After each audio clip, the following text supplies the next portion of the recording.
Now let's take a look at inserting images. Once again, under the Insert menu, we have images. There are multiple ways of finding images.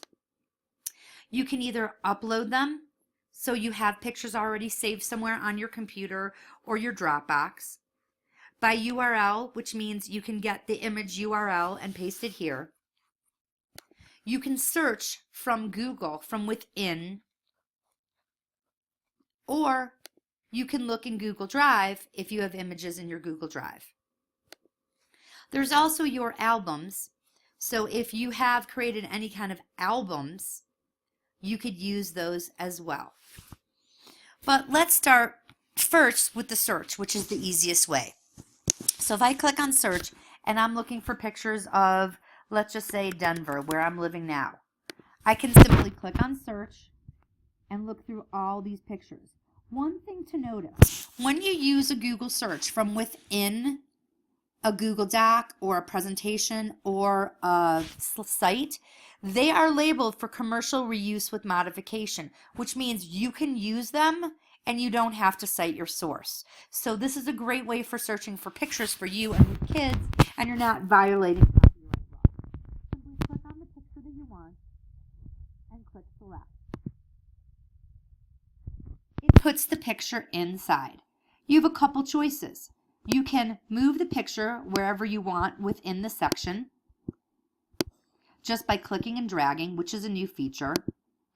You can also crop the picture, but notice when you crop the picture, it's only within that size, so it's kind of a little bit weird, not super helpful with the cropping, but you could crop out part of the picture if you want to by just dragging the slider and then clicking the check marks, and now it's cropped. You can undo the crop by clicking on the icon next to it. You can also make this a link, just like you can make text a link. So I can click on the link to do insert link. Once again, I could link this to one of my web pages, which, like I said, I'm not sure why you would do that, but you can if you want. Or you can copy and paste a link up here. So maybe I wanted to go find a link about Denver tourism. I could go Google Denver tourism, and let's find something. Here's visitdenver.org. So here is the URL that I would need to copy.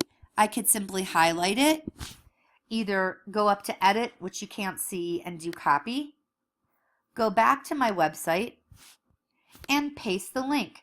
I can do Control V, which will paste the link. If you are on a Mac, it is the Command key in V, and I click Apply.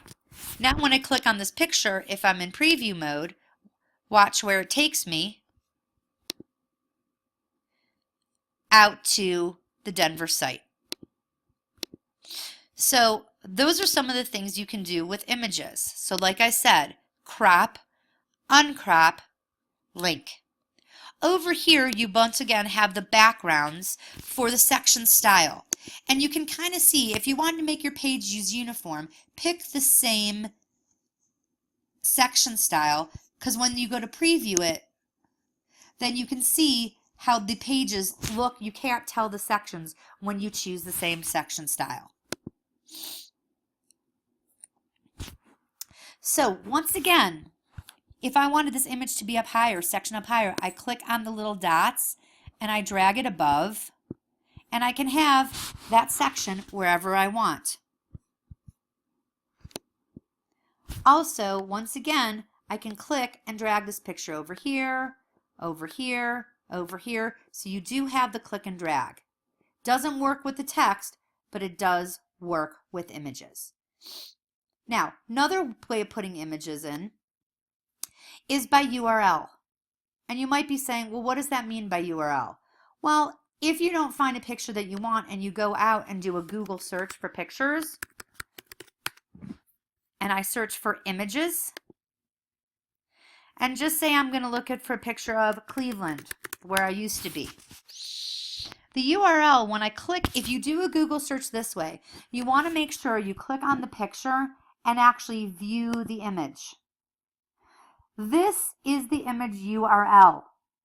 So I could highlight this and copy it, go back to my website and paste that URL there and click select, and voila,